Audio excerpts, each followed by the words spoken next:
destination de l'industrie. C'était notre ligne d'attaque de départ, entre guillemets. Et en fait, on fait plutôt finalement de l'efficacité énergétique à travers l'éclairage à LED. Et on ne vise qu'une clientèle de professionnels très typée industrie, logistique et salles de sport, dans les salles de sport publiques, et les endroits où on a beaucoup d'éclairage et éclairer longtemps avec des forts impacts énergétiques et environnementaux. Quand on passe au LED, on diminue considérablement les puissances installées. Donc on a des forts enjeux, des forts intérêts de passer au LED avec des retours sur investissement qui sont assez courts. Donc, et on est dicté par la performance dans la durée, avec des produits de bonne qualité, donc des choix de produits, des choix de, de, de flux, des choix techniques, et sur les produits qui sont le plus durables possible. Donc, on fait attention et à ce qu'on annonce en termes de produits et de promesses. Et le but est que ça dure le plus longtemps possible. Quand on s'engage sur 5 ans, sur 10 ans, sur 15 ans, on ne veut pas prendre de risque d'installer des produits de mauvaise qualité. Donc, on fait plutôt, on va de l'étude du diagnostic jusqu'à l'installation du matériel, et on arrive à calculer nous-mêmes le retour sur investissement. Je vais vous faire une petite présentation du coup sur l'éclairage à LED en général. L'éclairage LED en général, les quelques concepts, l'intérêt, etc.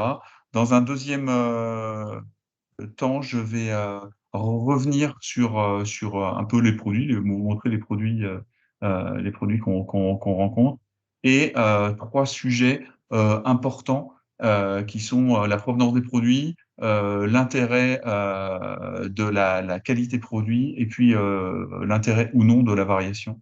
Et je vais terminer par une étude de cas, qui est un cas client sur un cas qu'on a rencontré, qu'on a installé il n'y a pas très longtemps. Voilà, je démarre sur les quelques informations sur le LED. Alors, il y a beaucoup de redites. Aujourd'hui, tout le monde sait que le LED euh, consomme moins, etc. C'est pas un sujet. Il y a 10 ans, on dit attention, le LED consomme moins. Aujourd'hui, on dit le LED, on est sûr que ça consomme moins. Par contre, il faut le faire avec des produits de bonne qualité. Il faut optimiser tout ça. Mais donc voilà, il y a quelques slides et quelques infos qui vont être un peu répétitives, mais c'est des rapports. Donc, l'éclairage LED dans l'industrie et dans la logistique. Donc, la technologie LED. Donc, d'abord, qu'est-ce que la LED? La LED, c'est une diode qui est parcourue par un courant électrique et qui s'éclaire en étant parcourue par un courant électrique. Ce qui est important dans ça, c'est que c'est un composant électronique qui existe depuis des dizaines et des dizaines, voire une cinquantaine d'années. Donc, quand on parle, c'est un sujet qui est maîtrisé. L'éclairage à LED est finalement assez récent, mais la techno LED existe depuis très très longtemps. Donc, c'est quelque chose, c'est de l'électronique, et c'est de l'électronique qui est maîtrisée. Et l'avantage des LED en éclairage, c'est leur faible consommation d'énergie. Et le peu de consommation d'énergie lié au peu d'émissions de chaleur autorise et du coup permet d'avoir une très longue durée de vie. On s'oppose aux technologies traditionnelles où un luminaire, une lampe, une ampoule, n'importe quoi, ça chauffe, il y a 80% d'énergie qui est dispersée en chaleur, donc de perte d'énergie, il n'y a que 20% qui éclaire. Avec le LED, on va inverser complètement la tendance. Donc, dans le monde, l'éclairage représente 19% de la consommation électrique et 6% des émissions de gaz à effet de serre. Donc, à partir du moment où on va travailler sur la consommation de l'éclairage en les passant au LED, on va diminuer, on va avoir un fort impact environnemental. Une petite data, la consommation d'énergie liée à l'éclairage en France, c'est 56 TWh. Il faudrait le comparer à d'autres données, mais c'est pour avoir, c'est une donnée fixe et communiquée. Et l'éclairage produit 1900 milliards de kilos de CO2 par an, soit dans le monde, soit 4 fois les émissions de gaz à effet de serre de la France. Donc, il y a un fort enjeu l'éclairage n'est pas du tout anodin, que ce soit l'éclairage en entreprise, mais aussi l'éclairage public. En France, le coût moyen de l'éclairage dans différents secteurs d'activité. Donc, l'industrie utilise 15%, 15% de la facture énergétique d'un industriel, de la facture d'électricité d'un industriel, c'est de l'éclairage. C'est pas beaucoup, mais par contre, ils ont tels volumes de consommation électrique que finalement, ces 15% en valeur absolue sont vraiment énormes. 20 à 60% dans le commerce, ça dépend s'ils utilisent du froid ou pas. Donc, grande distribution, si on oppose la grande distribution au magasin de bricolage, par exemple, un distributeur, il a un Leclerc ou un Carrefour, etc., n'a qu'une petite partie sur l'éclairage, alors qu'un magasin de bricolage en a une grosse partie parce qu'il n'utilise pas de groupe froid. Les bureaux, c'est 30%, l'enseignement entre 40 et 50%, et la santé, 50%. Globalement, on voit que c'est pas du tout anodin, 37% de la facture électrique qui est l'éclairage. Donc, et avec l'éclairage LED, on peut très facilement intervenir sur ces sujets. Et la technologie permet de réaliser 80% de gains énergétiques. Sur quelques concepts, l'éclairage en entreprise, donc c'est très important pour la santé et le confort des salariés, donc sur leur productivité. Ça, c'est le sujet utilisateur. Et bien sûr, sur l'éclairage a un fort impact sur la performance énergétique de l'installation. Donc, dans des bureaux, le fait de passer à l'éclairage LED, on va avoir un fort impact sur les factures globales. Le budget d'éclairage non LED, sur un budget total annuel, on a 30% qui sont juste les frais de conso et 70% qui sont des frais d'entretien et de maintenance. Entretien, c'est les changements de tubes, les changements d'ampoules, etc. Et la maintenance, c'est les interventions, s'il faut prendre une nacelle, etc., pour aller démonter des luminaires. Donc, le fait d'avoir des produits plus tard qui consomment moins, mais surtout qui sont plus durables et qu'on change moins souvent, ça a un fort impact sur les budgets, sur le budget général. Et la rentabilité, on revient sur ce sujet qui fait que quand on passe au LED, on peut économiser jusqu'à 80% de sa consommation électrique. Et 80% des entreprises françaises ne sont pas éclairées correctement. C'était 90%, c'est 80%. On a un décalage de data d'environ 2 ans. On a quand même une forte progression de changement d'éclairage en ce moment. Donc, on va vite approcher les 60%, mais c'est pas parce que les entreprises sont éclairées en LED qu'elles sont éclairées correctement. Donc, il y a d'autres sujets qui sont à prendre en compte. C'est pas juste le LED qui éclaire mieux, c'est les dispositions, l'éblouissement, etc. Donc, il y a encore plein de choses à faire, et le LED n'est pas que la solution, le pur LED n'est pas que la solution. Un petit récap sur l'éclairage LED. Donc, les luminaires sont plus durables, les durées de vie vont jusqu'à 100 000 heures. Pour savoir, un site éclairé en 3/8, 24 heures sur 24, c'est 8 000 heures d'allumage par an. Donc 100 000 heures, ça représente 13-14 ans d'éclairage 24 heures sur 24, 7 jours sur 7. Pour des bureaux éclairés en 1/8, ça représente quasiment 30 ans d'utilisation. Donc la lumière est plus intense, on peut adapter la température de couleur, il y a différents angles de diffusion possibles qui permettent d'amener la lumière à l'endroit où on en a besoin, de remplacer, de ne pas remplacer certains luminaires, de remplacer 10 luminaires par 3 si on met des angles plus larges, ou alors de concentrer la lumière à certains endroits si on a besoin de plus de flux à des endroits, et si on a besoin d'améliorer en tout cas. Plus de confort, bien sûr, ça ne produit pas de chaleur, donc on va dire que on a un impact aussi sur la clim, qu'on va retrouver à l'inverse sur le chauffage. On arrive à maîtriser l'éblouissement aujourd'hui, et du coup, on a un très très fort impact environnemental d'une part, la consommation, mais par aussi la provenance des produits et la durabilité, voire maintenant la réparabilité des produits. On va en parler un petit peu après. Avantage consommation, juste un petit exemple. Un luminaire qu'on retrouve en industrie, une gamelle industrielle qu'on trouve à 10-15 mètres de haut, qui consomme 400 watts avec son ballast 480 watts, on arrive aujourd'hui à apporter à peu près le même flux avec 150 watts. C'était il y a 5 ans 200 watts. Aujourd'hui, 150 watts, on arrive à descendre à 135 watts. Donc, on a un écart de 1 à 3 qui est en train de 3 à 1, enfin, on est en train de diviser quasiment par 4 les consommations électriques. Et une réglette avec des tubes fluo qu'on passe en LED, on passe de 140 watts à 50 watts environ. Sous réserve que les données communiquées par les fabricants soient réelles. C'est un sujet sur lequel on va revenir tout à l'heure. L'autre sujet, la variation, donc l'évolution de l'éclairage intelligent, de l'éclairage connecté, de la variation, etc., avec toutes les techniques qui existent aujourd'hui, permet d'abaisser encore les consommations électriques. Mais on ne peut pas le faire partout et ça a parfois un coût, ce n'est pas forcément extrêmement rentable à chaque fois. Et attention à la qualité, c'est bien de baisser les consommations électriques, c'est bien de changer son éclairage pour faire des économies de maintenance. Mais si on a des luminaires qui claquent au bout d'un an ou avec des grosses installations à refaire, en fait, on va avoir perdu tout l'avantage qu'on va avoir fait en faisant un focus sur la consommation. Donc, il faut faire très attention. On ne regarde pas que la consommation d'un produit. C'est bien divisé par 3. Par contre, si on met des produits qui, sur le papier, consomment 100 watts et finalement, réellement, il consomme un peu plus et qu'il a une durée de vie complètement pourrie parce qu'au bout de 2 ans, on va le mettre à la poubelle, non seulement on va avoir un coût de changement de matériel, ça coûte quand même beaucoup plus cher de changer la pose d'un luminaire est plus coûteuse que la pose que juste un changement d'ampoule. Et l'autre côté, c'est que on va générer des déchets et on va devoir recommander du matériel avec du coup beaucoup moins de rentabilité. Donc, il faut faire très attention. Il y a quelques critères à regarder. On va aussi revenir tout à l'heure. On a un sujet aussi sur l'éblouissement. Il y a plein de luminaires qui ont été installés, notamment dans les bureaux, où on a fait du 1 pour 1 sur l'existant avec des dalles à LED.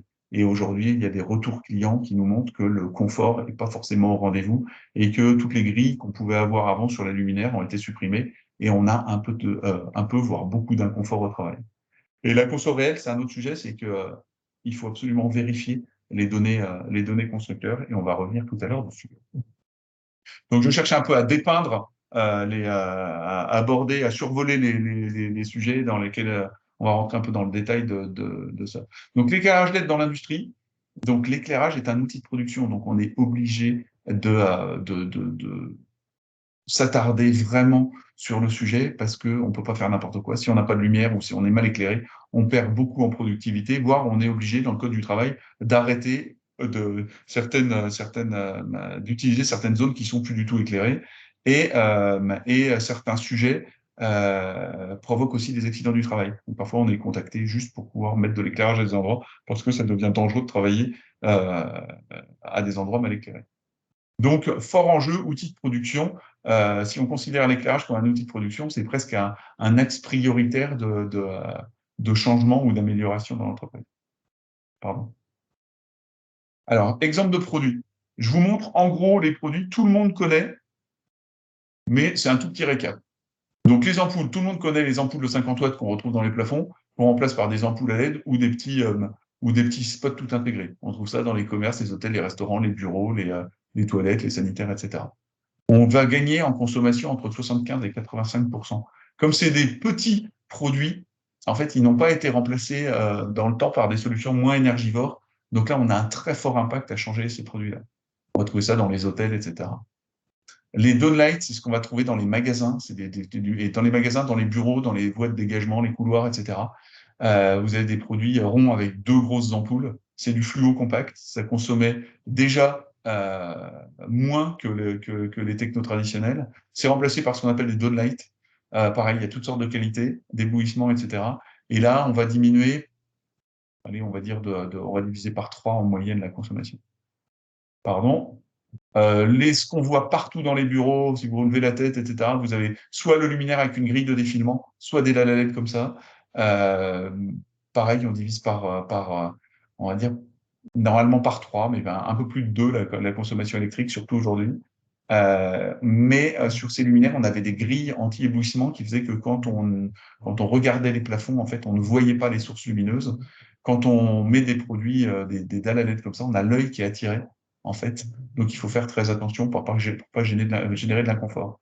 Et on a quelques sujets ou quelques installations LED enfin même beaucoup d'ailleurs, qui n'ont pas été faites du tout par nous, mais on nous appelle aujourd'hui pour nous dire, tiens, on est passé au LED il y a quelques années, mais on voudrait changer parce que c'est un peu trop éblouissant, c'est pas très confortable, etc. Donc, il faut faire aussi attention à ce qu'on installe.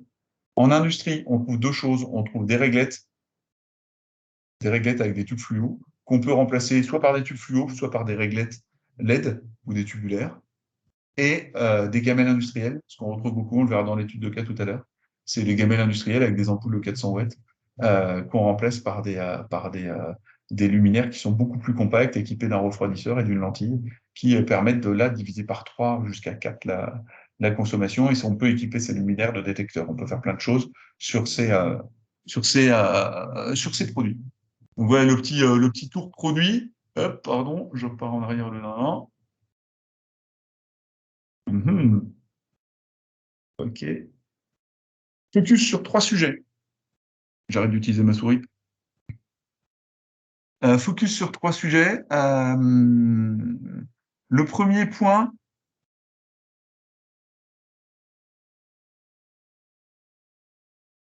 Florian m'a devancé en me disant si vous avez un problème avec le PowerPoint, dites-le moi, faites-le-moi. Hop. La qualité des produits. Hop. La qualité des produits.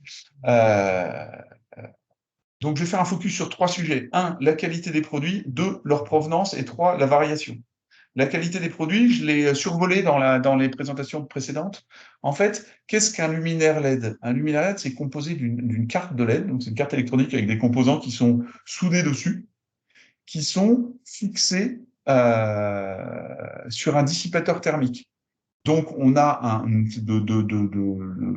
de disques en fonte d'aluminium sur lesquels sont soudés et sont fixés les LED avec une pâte thermique pour que quand les LED sont allumés, en fait, ils puissent se refroidir et alimentés par un driver. Donc, il y a 3 gros sujets. Il y a un transformateur qui transforme le 220 volts alternatif en 24 ou en 48 volts.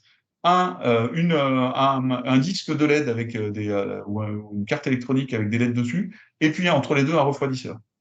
Euh, pour que ça fonctionne très bien, il faut parfaitement dissiper la chaleur, il faut parfaitement les alimenter et on rajoute une optique de qualité, c'est-à-dire qu'il faut apporter la lumière au bon endroit. Si on ne diffuse pas bien la lumière, on va éclairer à un endroit et pas à un autre. Donc il y a quelques sujets à maîtriser.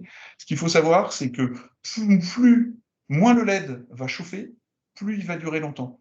Donc les fabricants, en fait, plus le produit monte en gamme, moins il est alimenté. On va dire qu'on va considérer qu'on va mettre des LED pour faire un luminaire qui va éclairer. On parle en lumens, le flux sortant. On va prendre un gros luminaire qui devrait faire, admettons, 20 000 lumens, et on va le solliciter qu'à 70% pour qu'il apporte 15 000 lumens. C'est-à-dire qu'on va prendre un luminaire et on va dégrader en fait son taux d'utilisation. Comme ça, il va moins chauffer. Il est prévu pour éclairer plus, mais on va le faire moins éclairer. Du coup, les LED seront moins sollicités, ils vont durer plus longtemps et ça va moins fatiguer le driver. Et c'est comme ça, en fait, que sont fabriqués les produits. Et les produits, certains produits d'import non qualifiés, vous allez avoir une alim qui est poussée à 100%, des LED qui sont poussés à 100% et des produits qui sont finalement sur le papier, qui ont un dissipateur thermique, une carte électronique, etc.,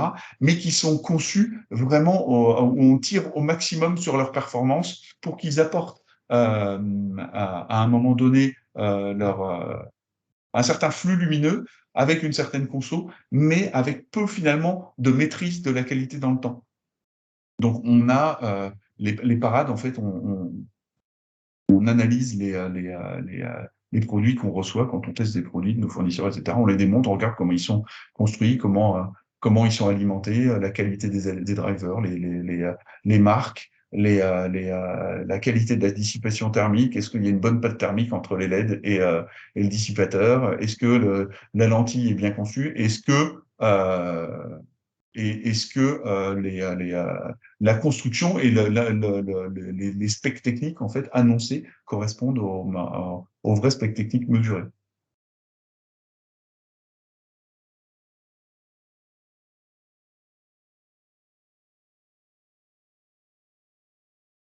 Voilà typiquement les analyses de flux de certains de nos fournisseurs.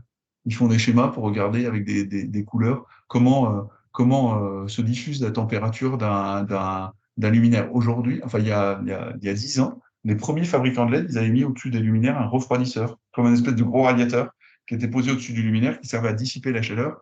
Et l'évolution des LED fait que les LED sont plus gros, consomment moins, sont plus efficients, et on s'est rendu compte qu'en les mettant sur des grandes cartes électroniques, en fait, leur dissipation naturelle avec un bon refroidisseur suffisait. Il chauffait pas plus. On a du coup supprimé ces gros dissipateurs thermiques qui pouvaient même être avec un fluide comme des radiateurs de voiture. Et on arrive là à maîtriser les températures et les fournisseurs nous donnent leur courbe de température des luminaires une fois qu'ils sont allumés au bout d'une demi-heure, une heure, etc. pour savoir si ils ont un bon cycle de refroidissement. Et quand on teste un luminaire et qu'on met la main dessus, s'il est chaud, c'est pas grave. S'il est chaud, c'est que le refroidissement fonctionne. C'est ce qui serait presque inquiétant, c'est d'avoir un luminaire qui est froid complètement quand on pose la main dessus. C'est qu'il n'a pas mis en place son process de refroidissement. Donc, pour revenir sur cette qualité, les spécifications techniques annoncées sont-elles vraies? La consommation, je vous donne un exemple. On a eu il n'y a pas très longtemps, il y a 6 mois, on était sur une usine, on avait à peu près 200 luminaires, et en face de notre produit qui faisait 140 watts, on avait un produit qui faisait 150 watts, mais qui était 40% moins cher que le nôtre.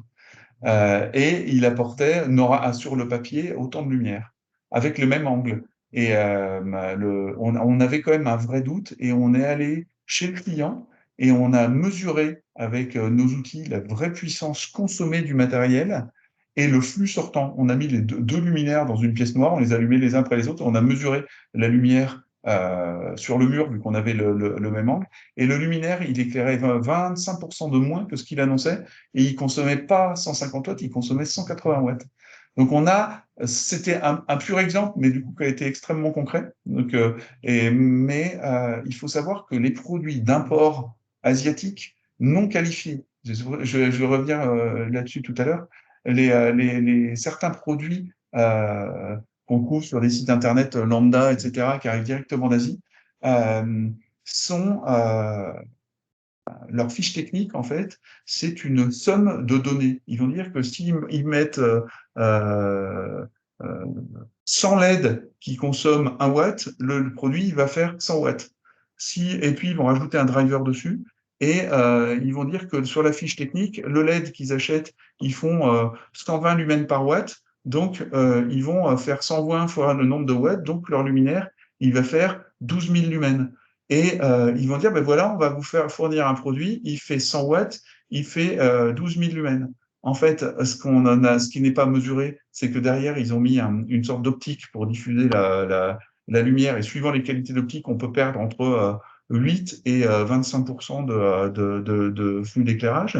Et le driver rajoute en gros 10% de consommation. Donc la transformation du courant et l'alimentation des LED, entre la consommation des LED et la consommation du luminaire, il y a environ 10%. Et je ne parle pas d'autres facteurs de puissance sur la qualité des drivers qui pourraient faire encore dériver la consommation. Et il y a un autre sujet sur l'éblouissement. Donc, il faut faire très attention. On utilise, pour matérialiser la lumière dans une usine ou dans un entrepôt logistique, on utilise un logiciel qui s'appelle Dialux, qui est une sorte de logiciel en 3D où on positionne, je vous le montrerai tout à l'heure, on positionne une pièce avec, on va dire, une pièce de 10 000 m², on va poser des luminaires, et chaque fournisseur nous fournit un petit plugin qui correspond à son luminaire, et le luminaire, on va le poser à 10 mètres de haut, on va mettre les luminaires tous les 7 mètres ou tous les 8 mètres, etc. On arrive à matérialiser la lumière. Et ça, c'est nous, notre bureau d'études, ou les bureaux d'études en éclairage en général qui font ça. Mais si le plugin fourni par le fournisseur n'est pas bon, en fait, notre étude ne tient pas la route et les mesures qu'on fait lorsqu'on a livré notre client ne correspondent pas. Et nous, ça nous pose un problème parce que quand on fait une installation, on s'engage quand même sur les résultats. Donc, quand on a des doutes, on prend le luminaire. Si on a des vrais doutes, on prend le luminaire et on l'envoie dans des labos comme Piseo ou LNE, et ils vont faire les mesures du luminaire pour voir les vraies consommations du luminaire, admettons au bout d'une demi-heure quand la chaleur est stabilisée, et les flux pour être sûr d'avoir le bon rendu et pas de dégradation de flux. Donc ça, on l'a rencontré plein de fois, et quand on a des produits qui viennent de je sais pas où, ou qui sont particulièrement pas chers, faut vraiment regarder déjà ce simple sujet. Et je ne parle pas là de durée de vie, et comment le produit est conçu à l'intérieur, et combien de temps il va durer, et combien de temps il est garanti. Donc, il faut faire attention. Et il y a un autre sujet, c'est qu'il y a la garantie. Les produits, en général, sont garantis 5 ans. Mais comment est-ce qu'ils sont garantis? Suivant les fabricants, la garantie, faut renvoyer le produit il faut renvoyer le produit on ne sait où, ou alors c'est garanti quand on regarde les specs techniques, les specs des contrats de garantie, avec une utilisation de 10 heures par jour, etc. Ce qui n'est pas du tout convenable quand on est en environnement professionnel ou en industrie. Donc, ce plugin Dialux, il est hyper important et il doit refléter les consommations, les flux langles, etc. Des produits des fournisseurs. Et on arrive à faire des plugins artificiels en utilisant la même méthode que je vous ai décrite tout à l'heure. On dit qu'on a mis 100 LED qui faisait 120 lumens par watt. Le luminaire, il fait 100 watts, 12 000 lumens. Il a un angle de 90 degrés. Et on sort un plugin Dialux qui représente techniquement ce qui a été annoncé.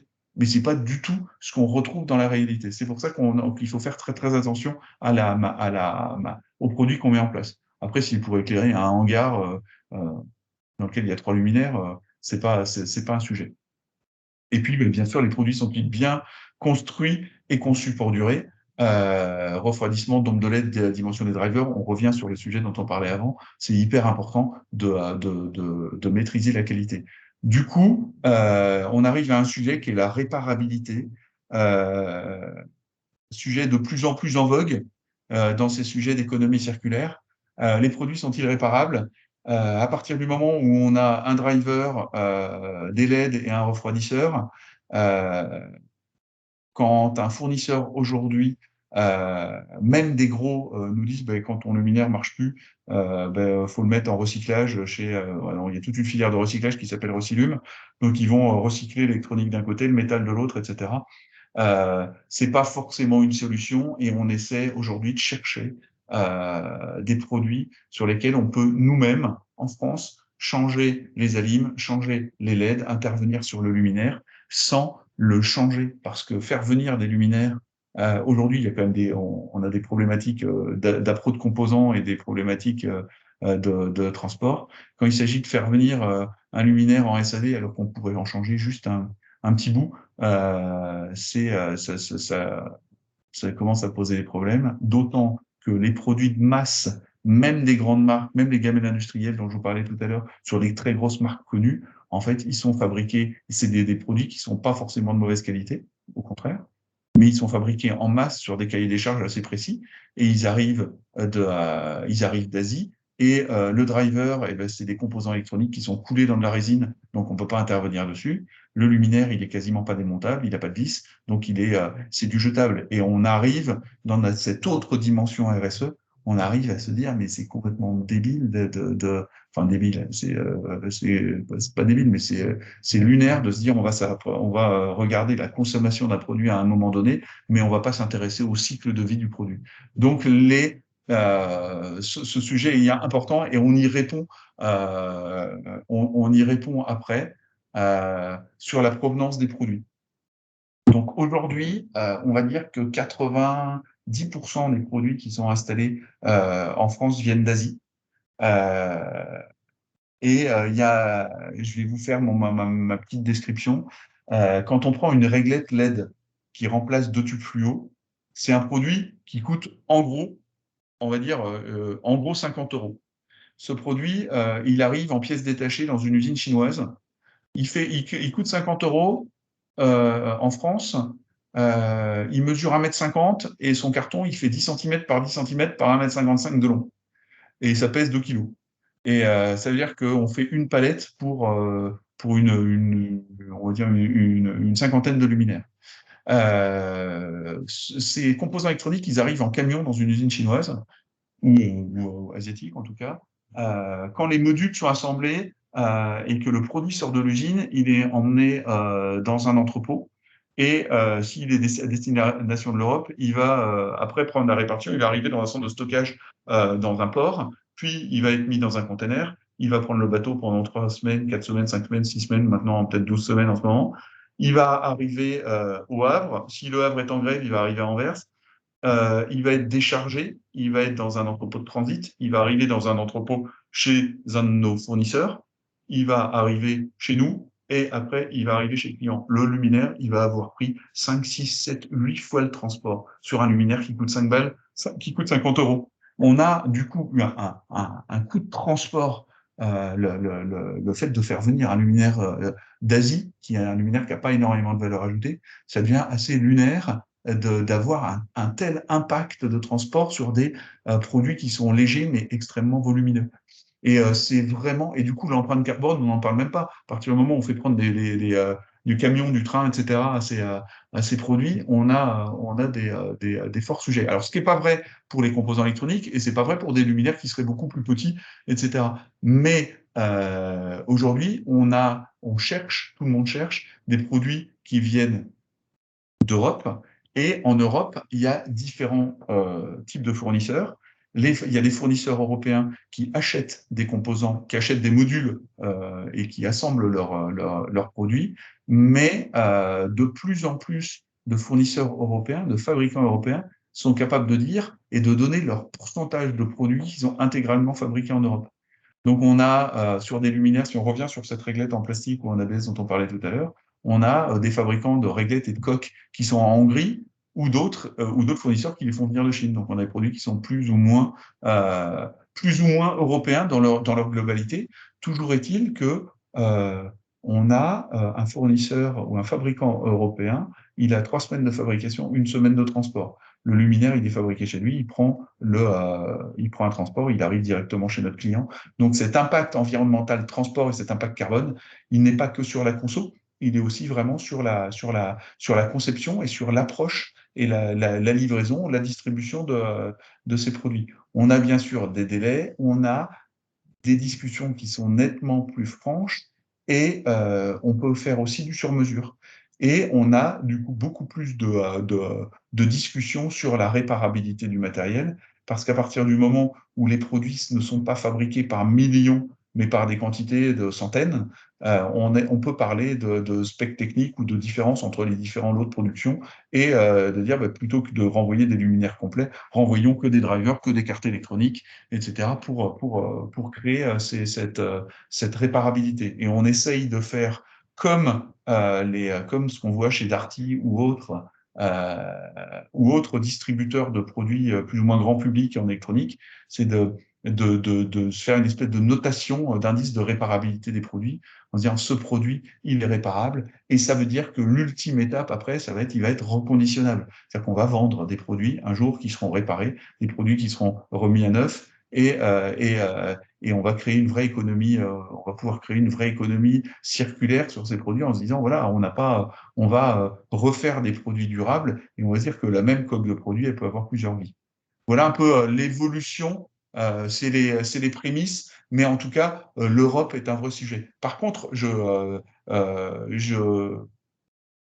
retire une idée reçue, il y a des produits qui viennent d'Asie qui sont de très très très bonne qualité. En fait, c'est plutôt des histoires de volume et de rentabilité, mais il y a plein de fabricants, même français, des sociétés françaises qui achètent et qui font faire dans leurs usines ou dans des usines d'autres, sur un cahier des charges hyper précis des produits qui arrivent et tous les produits fonctionnent de la même manière, ils sont ultra testés, etc. On n'a pas du tout de problème de qualité. Il y a plein de produits qui sont très bien et qui sont fabriqués là-bas, mais c'est plutôt sur les sujets transport et, qui peuvent mener à la réflexion.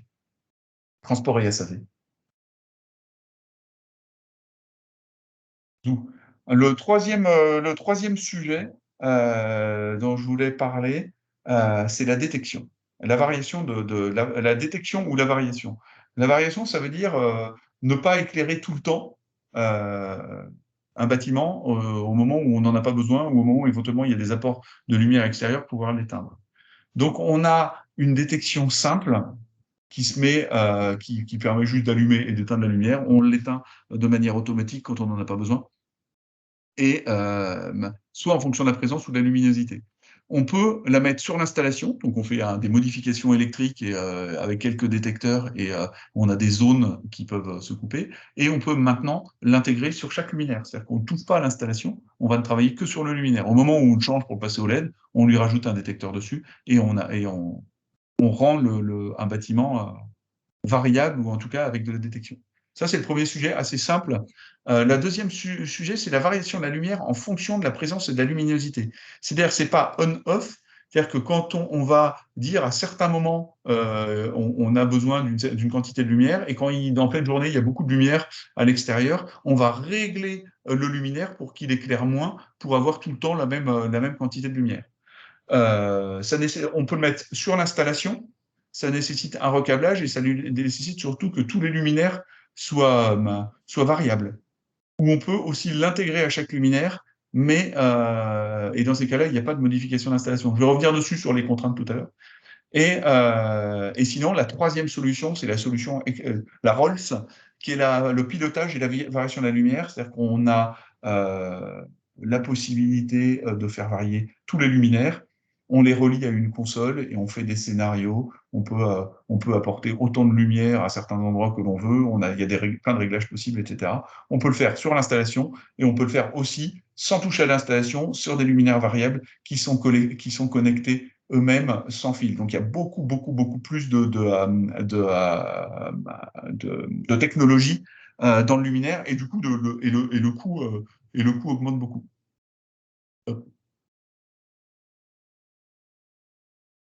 Je suis en train de repartir normalement. Excusez-moi.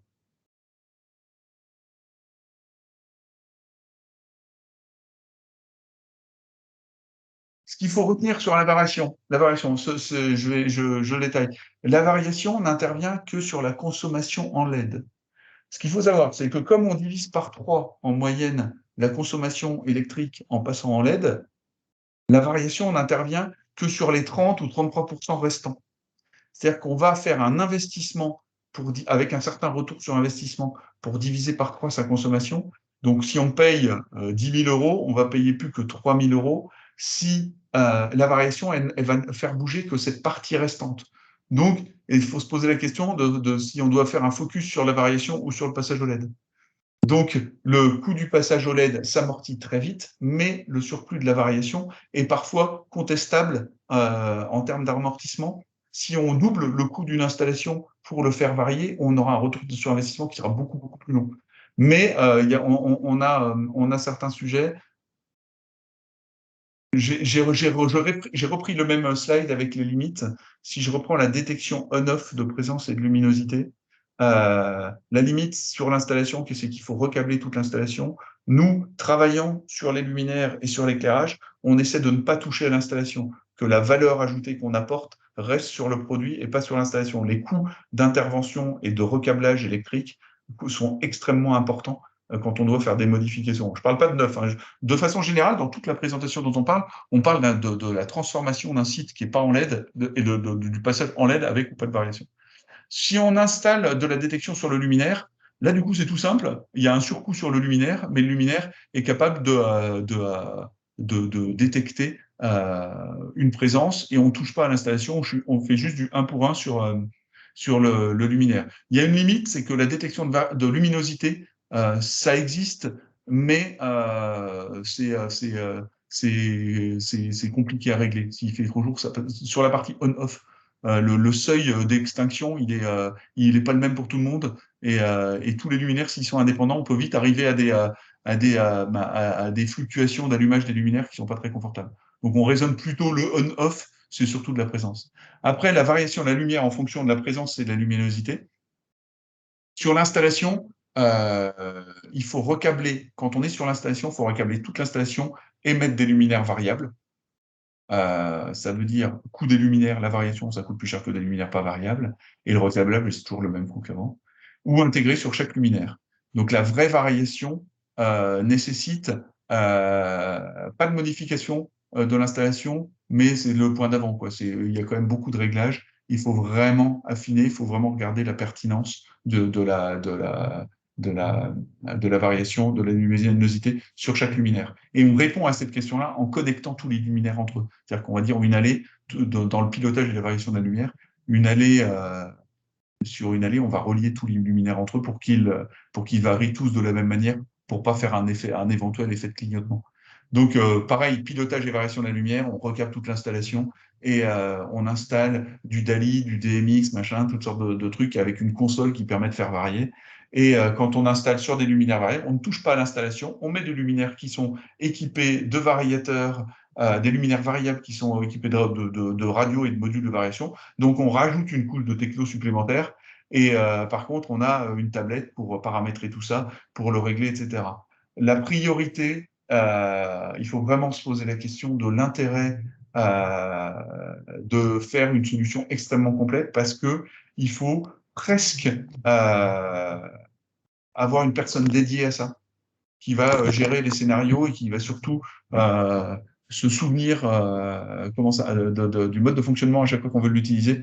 Et est-ce que c'est vraiment pertinent d'avoir une énorme solution extrêmement assez performante techniquement? Est-ce qu'il y a vraiment quelqu'un qui va pouvoir et savoir l'utiliser? Est-ce que ça risque pas d'avoir juste un petit réglage dans lequel auquel on touchera pas dans le temps? Donc, c'est le retour sur investissement qui dictera l'intérêt de cette solution-là. Donc, la variation, faut discuter des scénarios. Si c'est pour diminuer la consommation, si c'est pour diminuer le taux d'utilisation de 20%, ça n'a pas forcément beaucoup d'intérêt de le faire. À partir du moment où on va travailler sur moins de 50% de la consommation, oui, on va se pencher dessus. Donc, c'est vraiment une étude. Donc, il n'y a pas de mauvaise solution, mais on se rend compte que l'ultra connectivité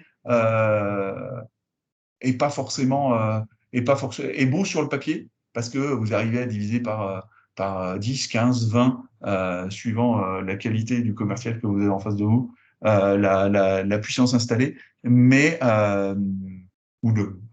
c'était un petit clin d'œil en disant ça sur le commercial, mais faut vraiment se poser et étudier les trois scénarios en se disant voilà, si le surcoût et qu'on double ou on triple le prix de l'installation juste pour la variation, est-ce que ça vaut le coup? Il ne faut pas que ça freine un sujet en fait. On passe, non, le retour sur investissement, il est trop long, donc on ne le fait pas. Alors qu'en fait, peut-être qu'en passant en LED, on avait un retour sur investissement hyper court et qu'on le fait. Et pour gagner sur nos factures électriques et pour avoir un vrai impact environnemental en termes de CO2, etc. Voilà le sujet. On peut en parler avec toutes les questions après, mais j'ai essayé de vous expliquer en gros comment ça pouvait fonctionner. Étude de cas. Donc, je finis par une étude de cas. C'est un entrepôt logistique à Cholet qui fait 10 000 mètres carrés. Pourquoi un entrepôt logistique par rapport à une usine? Euh, c'est que c'est beaucoup plus évident de parler des zones qui sont peu utilisées, surtout dans des allées de racks de stockage. Et dans chaque usine, il y a une partie logistique. Donc, c'est une illustration qui est assez complète. Là, juste pour vous montrer le déroulé d'une étude, on fait un diagnostic de l'existant. Donc, on se déplace sur un site, on regarde on regarde ce qui est installé, euh, la hauteur, largeur, les tailles des pièces, etc. S'il y a suffisamment de lumière ou pas. On regarde ce qu'il y a comme matériel, les consos. En fait, on fait une étude technique et puis une étude de conso. Après, on élabore un cahier des charges. C'est un bien gros mot cahier des charges, mais on détermine ce qu'on veut. Est-ce que la priorité, c'est où est-ce qu'il faut apporter de la lumière, où est-ce qu'il faut apporter de l'homogénéité, où est-ce qu'il faut accentuer, est-ce qu'il y a des zones d'ombre, est-ce qu'il y a des endroits sur lesquels il n'y a pas du tout de lumière, etc. Après, nous, on fait une étude technique et financière d'ailleurs, et on préconise une solution adaptée avec un retour sur investissement rapide. Et après, on propose des solutions, éventuellement des solutions de financement. On s'occupe des C2E. Donc les C2E, c'est les certificats d'économie d'énergie.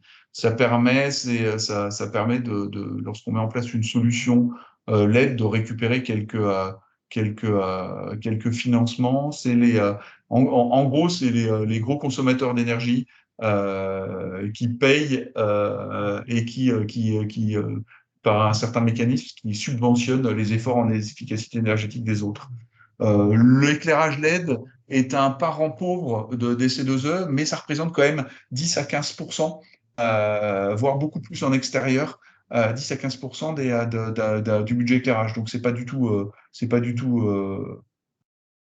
anodin. Donc on se penche dessus, on en parle et on s'occupe même, enfin on s'occupe, je dis nous, mais nos confrères font la même chose, j'espère. On s'occupe de ces dossiers-là, d'être au moins les interlocuteurs pour proposer ça. Et bien sûr, on s'occupe de l'installation et de la réception du chantier pour vérifier que la bonne quantité de lumière est là. Donc l'étude de cas. Donc là, on est sur un entrepôt qui était éclairé comme ça. Donc on a une zone de préparation, qui est ici, les quais derrière, et des racks de stockage. Dans ces racks, il y avait 60 lux. Pour revenir techniquement sur la lumière, les lumens, c'est le flux qui sort d'un luminaire. Le lux, c'est la quantité de lumière qu'on a au sol. Donc c'est une histoire de lumens par mètre carré, etc. Et en fait, il y a des normes. Et dans un entrepôt logistique, il faut avoir 150 lux dans les allées. Dans une usine, sur les postes de travail, il faut se rapprocher de 300 lux.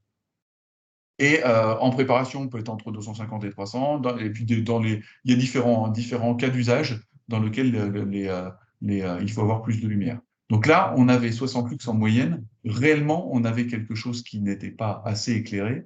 Et en plus de ça, là, on voit en haut qu'il y a un luminaire qui est en panne. Et on a des luminaires qui sont au sodium. Et le sodium, c'est orangé comme lumière. Et aujourd'hui, on a de plus en plus l'habitude d'essayer de se rapprocher de la lumière du jour. Et on apporte du 4000 Kelvin, donc la température de lumière, c'est en Kelvin. Et on va transformer la lumière, on va apporter de la lumière un peu plus blanche pour avoir un peu la même chose et se rapprocher de la lumière du jour qu'on a en bas. OK, je repars en arrière. Étude existante. Un entrepôt de stockage, 11 mètres de haut, 10 000 mètres carrés, éclairé en 2 260 jours par an. Il y a 189 gamelles industrielles. En fait, on a les mêmes produits en industrie qu'en logistique. C'est les gamelles avec des coupoles que je vous avais montré tout à l'heure. Et il y a 27 projecteurs et quelques réglettes doubles sur les quais. Globalement, le constat, c'est que le bâtiment n'est pas éclairé. Il y a des produits qui sont en panne, ils ont une grosse facture d'électricité. Et en moyenne, les allées de stockage, elles sont utilisées la moitié du temps. Alors, pas toutes, mais c'est intéressant de mettre de la détection. Il faut savoir que quand on change un luminaire qui est en panne, quand ils doivent changer une ampoule, etc., dans un entrepôt logistique ou dans une usine, ils sont obligés, s'ils n'en ont pas, de louer une nacelle. Une nacelle, ça vaut 300 balles de la journée, 300 € la journée, plus le coût de l'ampoule. Donc chaque maintenance, quand on a un équipement en panne, chaque maintenance est assez coûteux. Proposition d'une solution technique. Donc on a fait une étude zone par zone et on a choisi un luminaire qui permettait de garder l'installation existante et de se positionner en 1 pour 1. Et on arrivait à remplacer, donc un luminaire de 250 watts, ça consomme 310, 320 watts avec son ballast, et on arrivait à le remplacer par des luminaires de 90 degrés avec un angle fermé. L'intérêt d'un angle fermé, c'est qu'on va concentrer le flux vers le bas, mais 60 degrés, sans être trop fermé, ça permet aussi d'éclairer toute la partie rack jusqu'en haut. Et on équipe ces luminaires d'un détecteur de présence. Chaque luminaire est équipé d'un détecteur de présence.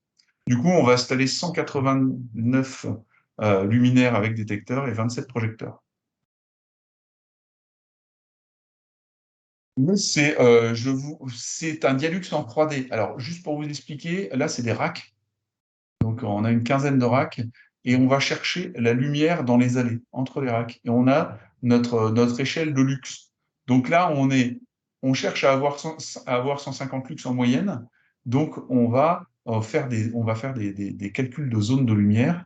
Et sur cette partie-là, qui est la zone de préparation, de conditionnement, ça, c'est les quais, ça, c'est en gris, c'est la zone de préparation, sur lequel on a un objectif de 250 lux. Et si on fait par zone, quand on utilise notre logiciel Dialux, on arrive à calculer par rack la quantité de lumière. Donc là, on sait que dans le rack 3, par exemple, dans l'allée 3, en fait, on a 173 lux moyens, 190 au maximum, 144 au minimum et 173 moyens, alors qu'on visait 150 lux. Sur la zone de travail, la zone 5, on a 270 lux. Et sur les quais, ils voulaient 150 lux aussi. Voilà et là, on vérifie. C'est là que je reviens sur la qualité des produits. Si on annonce ça à un client et qu'on mesure derrière et qu'on n'a pas cette bonne quantité de lumière, et que c'est pas lié à notre étude, on ne peut pas prendre le risque d'avoir des produits qui ne correspondent pas aux specs, aux spécificités qu'on annonce.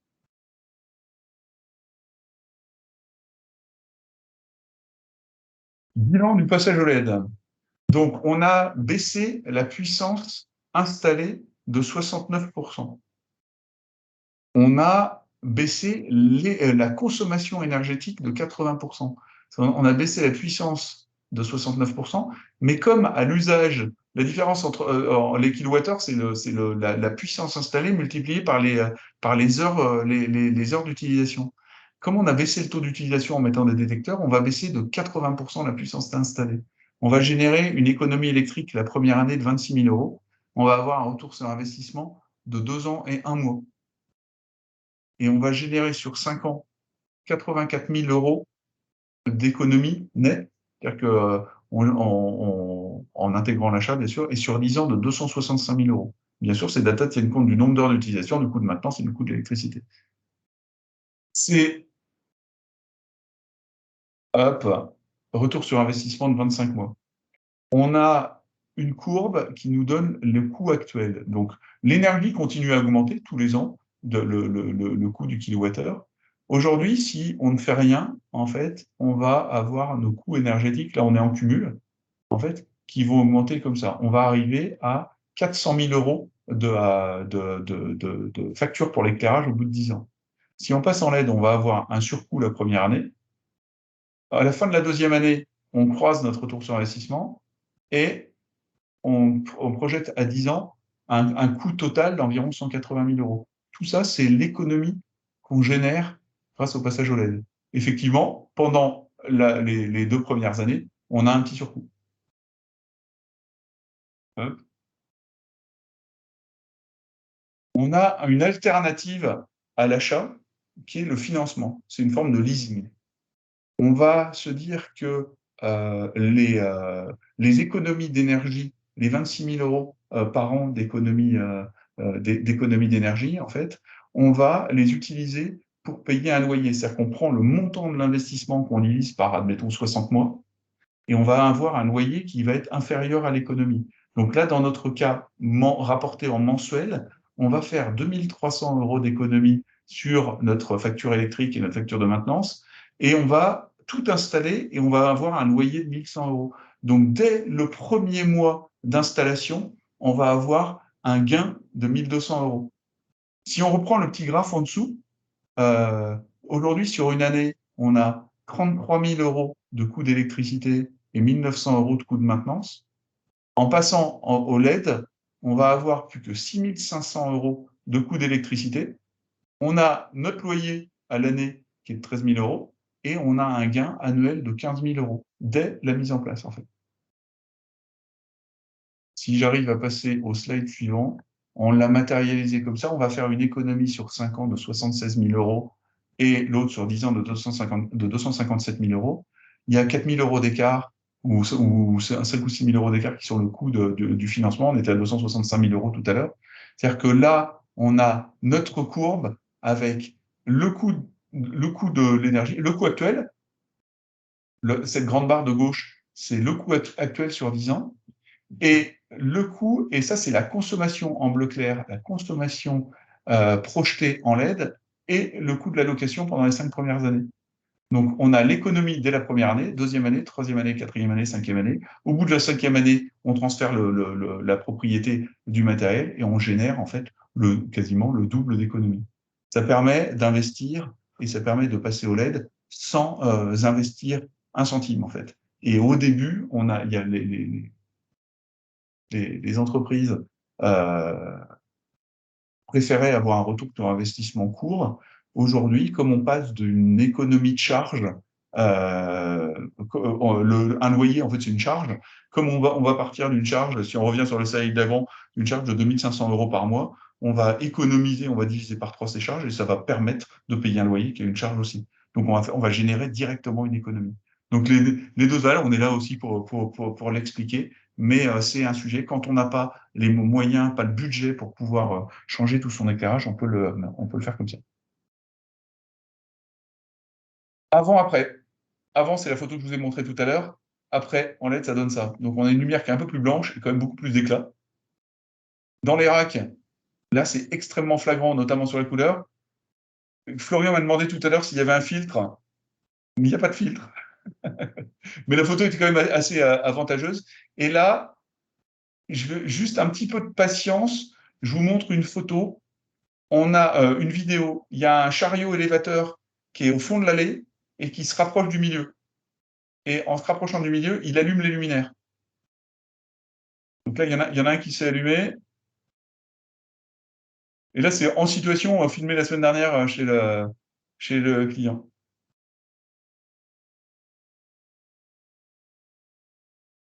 Et après, on règle la temporisation pour que le-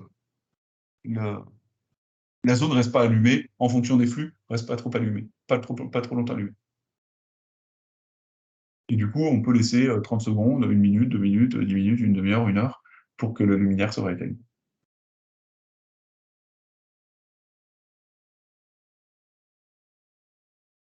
Bon, j'ai fini. Super, merci. Midi 1, c'est parfait. Euh, du coup, on va passer rapidement aux questions. Je vais déjà poser les questions qu'il y a dans la conversation et puis moi, je vais peut-être en rajouter une ou deux. Et après, je vous inviterai à prendre la parole si vous voulez. On n'est pas tant que ça, donc vous pourrez ouvrir vos micros et poser des questions. Alors, Une... Oui, ouais, vas-y. vas-y, vas-y. La première question, c'est comment en fait est calculée l'économie sur la maintenance? Euh, En fait, on a avec après discussion avec le client, on détermine le budget de maintenance. S'il nous dit, voilà, en gros, j'ai pour 200 euros ou 500 euros de facture de coût annuel, en général, on met un tout petit budget. Parfois, on met juste 1000 euros par an, etc. Mais c'est une donnée qu'on utilise. Est-ce que, comment on estime à l'année, allez, on met 2 000 3 000 euros de maintenance et on le met dans notre situation actuelle. Mais on va mettre, admettons, 25 000 euros d'éclairage ou 30 000 euros ou 40 000 et une petite partie pour la maintenance. Et parfois, on ne le met pas, parce que le retour sur investissement est tellement clair, même sans compter cette partie maintenance, qu'on ne le met pas forcément. Mais en fait, toutes les données qu'on utilise dans le retour sur investissement, c'est les données qu'on nous donne et de façon complètement transparente, on les échange avec nos clients pour mettre les datas. Donc, si on change les taux d'utilisation d'une demi-heure, en 2 secondes, on les met dans nos petits logiciels. Et si on veut faire les tests avec, pareil, on a souvent des débats sur les coûts du kilowattheure. Parce qu'on a des coûts du kilowattheure qui ont tendance finalement à augmenter. Au début, ils ont baissé, puis maintenant, ils augmentent. Et on peut regarder réellement, quand on reçoit les factures globales, on prend le vrai coût du kilowattheure et, euh, et on peut bien le mettre en place. On peut bien, et on peut changer toutes les datas qu'on veut. ok, super, merci.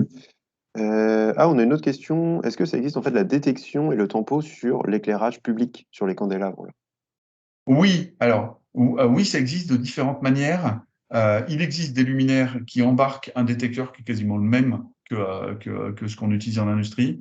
Et maintenant, il y a des systèmes radio, des centrales, etc. Donc oui, on peut faire plein de choses sur les luminaires. Et c'est Euh, l'objet de discussion. C'est intéressant de le faire. Et en fait, euh, chez UpToLED, on est en permanence, on ne fait pas que des études, on est en permanence en recherche de nouveaux produits, on veille énormément en fait. Et on met en place que des solutions qui sont éprouvées. On n'aime pas avoir de mauvaises surprises. ok, merci. Moi, je vais avoir une petite autre question. Est-ce qu'en fait le rendement il diminue avec le temps, comme un peu avec l'éclairage néon, on voit à la fin il éclaire presque plus, et comme les gamelles, quoi. Oui, alors c'est encadré par une norme qui s'appelle la TM21, qui est le vieillissement des luminaires. C'est-à-dire qu'on voit, vous pouvez voir sur des luminaires des datas comme L80B10 à 50 000 heures. En fait, c'est une obligation qu'ont les fournisseurs de donner le taux de vieillissement de leur LED. Donc, ils vont dire, voilà, mon luminaire, je vous le fournis, je m'engage à ce qu'à 50 000 heures, il éclaire encore à 80% de son flux initial, avec au moins 80% des LED qui fonctionnent. Et c'est encadré et c'est fait plus ou moins sérieusement. C'est-à-dire qu'il y en a qui sont faits qui font des vraies études de vieillissement et d'autres qui sont des vraies études en interpellant. Je reviens sur le sujet de tout à l'heure, qui est que si on considère qu'il y a 100 LED qui consomment 1 watt dans un luminaire et que le LED qu'on met, il a une durée de vie de 50 000 heures avec un certain taux de vieillissement, on va se retrouver dans une spec technique et avoir une data qui est quand même un peu qui est pas forcément vérifiable. Et en fait, là, on a des fournisseurs qui nous annoncent des durées de vie qui annoncent par exemple une chute de flux de 20% à 100, 120, 150 000 heures. Donc, on a vraiment un vieillissement. Tout au début, en fait, certains fournisseurs étaient capables de fournir une alim variable qui, dans le temps, allait augmenter. Donc, vous aviez le luminaire, il consommait 120 watts, par exemple, et à la fin de sa vie, il consommait 140 watts pour maintenir le flux dans la durée. Ça s'utilise, mais ce qu'on fait surtout en ce moment, c'est que on calcule dans nos notes d'éclairement la dépréciation dans le temps. Mais en fait, 50 000 heures, c'est 5 ans. Enfin, c'est 6 ans en utilisation 24/24, 7 sur 7. Donc, si on est dans du 2,8, on est à 10, 12 ans. Sur du 1,8, on est à 15, 20 ans. Et 20% de chute de flux à 20 ans, on aura d'autres solutions, peut-être d'autres efficacités, etc. Mais oui, il faut tenir compte faut tenir compte du vieillissement. Et les C2E, notamment, encadrent ça. Ils obligent les luminaires à avoir une chute de flux de 20%. Parce qu'avant, ils avaient une chute de flux de 30%. Ça a permis d'écrémer un peu les luminaires sur le marché qui étaient annoncés avec des specs qui étaient un peu limites. Ok, merci. Une autre petite question. Si on fait de la variation, par exemple, on fait diminuer de 50% la puissance d'un luminaire en fonction de je sais pas quoi, est-ce qu'on diminue la conso de 50% ou est-ce que c'est proportionnel en fait? Non, oui, en fait, on la diminue, mais pas de 50%. Un luminaire réglé à 50% consomme un petit peu plus que 50%. Nous, on prend en compte qu'il consomme 60. On prend large, on préfère pas prendre de risques, mais effectivement, on a ce sujet-là qui module un tout petit peu l'intérêt. Après, je vais vous dire, qu'on baisse un luminaire de 50% ou de 60%, on voit pas tellement la différence. Donc, on l'étudie vraiment, mais on prend toujours une marge d'erreur.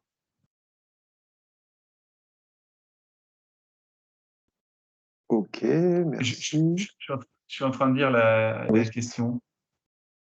Euh, On a l'impression que le surcoût sur le matériel est à peine couvert par les C2E. Quel surcoût dans la question, votre règle sur le financement C2E pour l'éclairage, on a l'impression que le surcoût sur le matériel est à peine couvert par les C2E. Oui, De quel surcoût vous parlez? bonjour, je me permets de mettre le micro, ça sera plus simple. Vous m'entendez Je vous bien? en... Oui, c'est bon, Ouais, bah, super. très bien. Parfait. Théo Leclerc, donc de Legendre Énergie. Merci tout d'abord pour la présentation, c'était très intéressant. Je mentionnais le fait que bah, les subventions C2E, on a l'impression qu'elles ont tendance à, alors ça n'a pas changé très récemment, mais ça a un peu baissé depuis que ça existe sur l'éclairage. Et nous, on remarque que bon, l'énergie dépensée à aller chercher les subventions C2E parfois, et puis le surcoût qu'on trouve sur les luminaires qui vont réussir à respecter les fiches C2E, ben, on ne le retrouve pas forcément dans le montant de subvention qui est alloué. Donc, c'est parfois pas toujours pertinent d'aller les chercher. Je voulais avoir votre retour Alors, d'expérience là-dessus.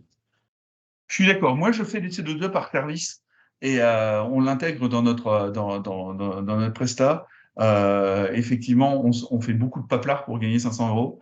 Mais sur des dossiers industriels, quand on va chercher du 2, 3, 4, 5 000 euros, on a un vrai quart. Et pour répondre sur le surcoût, moi, j'ai pas de surcoût parce que tous les luminaires que j'utilise, ils sont tous éligibles. Je pars du principe que les specs techniques qui encadrent le taux d'harmonique, le L80B20, etc., est couvert.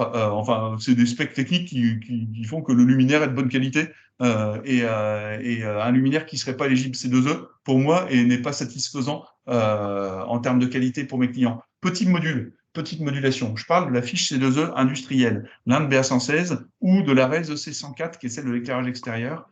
La BATOQ 127 pour le tertiaire oblige à avoir des luminaires variables pour le tertiaire et ils obligent à être aussi, il y a aussi quelques autres contraintes pour faire des C2E. Et là, effectivement, c'est beaucoup de boulot et beaucoup de boulot pour un sujet qui est à peine rentable. Mais pour les autres, il faut juste calculer. Si nous, on a un petit dossier sur lequel il n'y a pas beaucoup de C2E, parfois je préfère faire une remise ou qu'on joue un petit peu sur le sujet plutôt que de faire un dossier de C2E s'il n'y a pas un montant significatif. Ok, bah merci beaucoup. C'est clair. Et puis je vous rejoins plutôt effectivement sur la partie ouais, tertiaire, c'était vraiment celle-là qui ont pâtissé. Merci.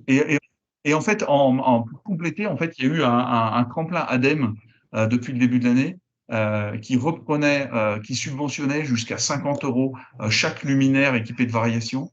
Ils avaient été encore plus loin qu'ils voulaient au début que le luminaire soit compatible avec avec la fiche C2E. Et après, ils n'ont pas demandé à ce que le luminaire soit prééquipé de variation. Ils voulaient qu'il soit variable. Et rajouter de la variation sur un luminaire, c'est rajouter vraiment un coût pour gagner une subvention qui était effectivement là du coup pas très logique. Mais de façon générale, sur les C2E, sur l'industrie et sur l'extérieur, en fait, c'est juste que les produits, ça écrème aussi un peu en se disant que si les produits, soit les fournisseurs soient pas capables de fournir les datas parce qu'ils les connaissent pas, mais ceux qui les connaissent, il y a finalement peu de luminaires enfin peu de bons luminaires ou pas de bons luminaires qui sont pas compatibles C2E. Ok, merci. Petite question rapide que j'entends de temps en temps. Est-ce que c'est dangereux pour les yeux? Est-ce qu'il y a des dangers vraiment au niveau de l'éclairage LED? Plus Alors que... oui, sur les produits, des produits qui ne sont pas des produits d'éclairage, qui sont des petits lasers, des lampes de poche, etc., qui ont un flux très très concentré avec de la lumière bleue. En fait, c'est la lumière bleue qui abîme l'œil. En étant très limité par mes compétences, en gros, le LED, pour qu'il devienne moins bleu, on lui met une couche de phosphore dessus, entre autres. Il y a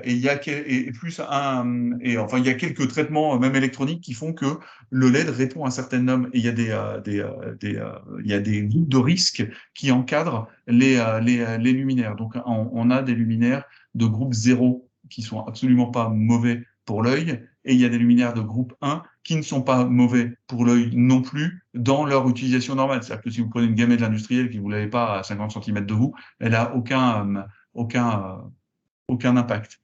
Mais il y a effectivement des luminaires le LED peut abîmer l'œil, mais pas le LED des luminaires dans son usage. Ça, par contre, alors ça, c'est sur le côté sanitaire. Donc, le LED d'éclairage, ça fait partie de toutes les normes. Il y a plein de normes sur les certificats de conformité des luminaires qui, de toute façon, encadrent ça. Donc, on n'a aucun souci sur des luminaires certifiés. Aucun souci. Par contre, pas pour abîmer l'œil, mais en termes de confort, il y a beaucoup de produits qui éblouissent. Et ça, faut faire très attention.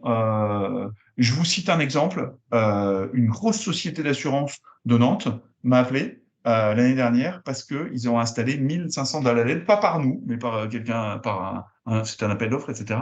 Et les gens se plaignent de maux de tête et d'inconfort au travail. Et en fait, il y a trois manières, il y a trois sujets sur lesquels il faut faire attention. Il y a le flickering, qui en fait, le LED, c'est une fréquence, en fait, c'est imperceptible théoriquement à l'œil, mais en fait, c'est un clignotement. Si on regarde un luminaire LED avec un appareil photo, on voit, en fait, on voit des lignes qui défilent, et normalement, ce scintillement, il n'est pas perceptible. Si les drivers, là, du coup, c'est au niveau de l'alimentation, est de mauvaise qualité, le scintillement peut être perceptible. On va partir du principe que c'est embarqué dans une norme et que théoriquement, les luminaires qui ont été installés auraient dû être low flickering. C'est un truc. L'autre sujet, c'est est-ce que la vasque, enfin le diffuseur est équipé d'un anti-éblouissement. Donc les premiers, ils ont réussi à contourner en mettant des vasques microprismatiques qui sont comme des petits diamants qui vont diffuser l'angle de la lumière pour pas avoir de rayons un peu brutaux dans l'œil, qui permet d'accéder à ces UGR dont on parle maintenant, qui sont obligatoires, c'est de l'UGR 19. Et ça peut fatiguer l'œil. Et il y a plein, c'est pareil, si les luminaires arrive en France et qu'il est juste écrit UGR19 sur la fiche technique, mais qu'il n'a pas vraiment passé les tests de spécification, on peut avoir quelques surprises. Et l'autre sujet, c'est que le LED est beaucoup plus franc en flux d'éclairage et qu'il éblouit par sa technologie. En fait, il est plus il est plus vif. Et en fait, comme le fluo baisse en flux d'environ quasiment 50% la première année, toutes les installations d'éclairage qu'on a dans le tertiaire, en fait, elles éclairent pas comme en neuf. Et si on fait du 1 pour 1 sur des luminaires fluo par des dalles à LED qui sont pas équipées d'anti-éblouissement, non seulement on va éclairer beaucoup plus, et comme on éclaire plus et qu'ils éblouissent un peu plus, on va créer cet inconfort. Et ce sujet où on avait 1500 dalles, on a trouvé une solution, on a changé tous les drivers.